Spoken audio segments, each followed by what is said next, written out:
I'm just going to say it. Final Fantasy IX is the best Final Fantasy. If you disagree, that is fine, but that just means you have a bad opinion.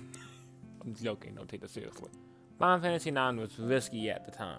After a big futuristic hits like 7 to 8, 9 took a step back and brought the series back to its roots. Away with the future and let's have a blast in the past. That's like a motto for Final Fantasy IX.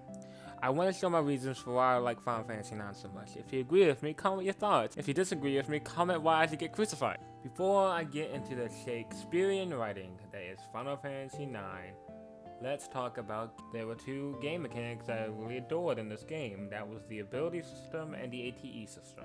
The ability system is complex, but easy to explain.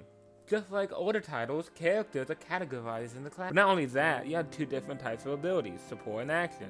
Support abilities work how you think. Support abilities always have something to do about protecting you or other party members. These abilities add new ways to confront a battle. For example, some male characters can learn a skill to protect female characters from attacks. Doing this, you can protect your healer and always be in a good position in battle. The other type of ability is active. These abilities, for the most part, are basically special. An example of that is Zidane's Thief. Each character has different skills that they can learn and use throughout the game. The way you learn these skills are fascinating too. Each piece of equipment can make different characters learn different skills. The only way to master these skills too is to battle with your already equipped equipment. But once you master these skills, you can always use them in the ability screen. The ATE mechanic is a plot mechanic in Final Fantasy IX. It isn't new, especially nowadays, but when I first played it, I was astounded. ATE, or Active Time Event, is an optional world building scene.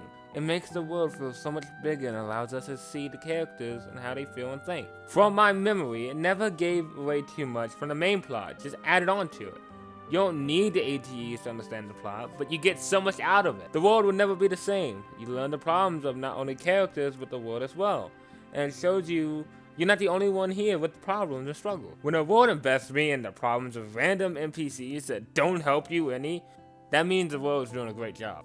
Now onto the plot! You might actually be disappointed in this, but the plot of Final Fantasy has never really been extravagant or original, but it serves its purpose very well. There wasn't a point in this game where I did not understand or care for the plot. The plot was simple and easy to understand, like most games should. If you can't get behind a plot and you can't understand the plot, then what's the point of playing the game? Even though the ending comes out of nowhere and it's really insane, you don't question it. The plot is moving just the right amount at the right time. Everything seems normal. It starts off as a normal kidnap mission that spirals into fighting fucking God. The story may be linear, nothing special, but I can appreciate that.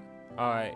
So now that's my main reason for why this is the best Final Fantasy game. It might be my favorite game, period. The reason why this is such a great game is in the characters. I have never seen such a relatable and charming cast of characters since a cast of Friends. Zidane, the lovable goof, who is the comedic relief of the group till life kicks him full force. He finally has something he really cares about, but for some reason it keeps getting farther away.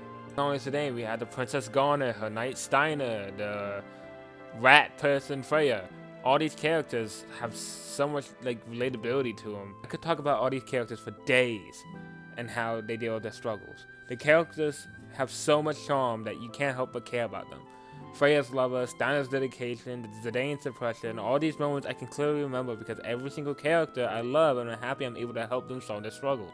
But no character is as deep and well written as Vivi. Vivi was a black mage, and he was created. He is an artificial life form, and the clock's ticking on his life. At the beginning, he thinks he's a normal till he meets other models of black mages. He becomes scared of death. After witnessing all his brother models stop working, literally they just stop one day. This tears Vivi up inside. There was some plot and a lot of ATE events. We learn Vivi doesn't have much time left.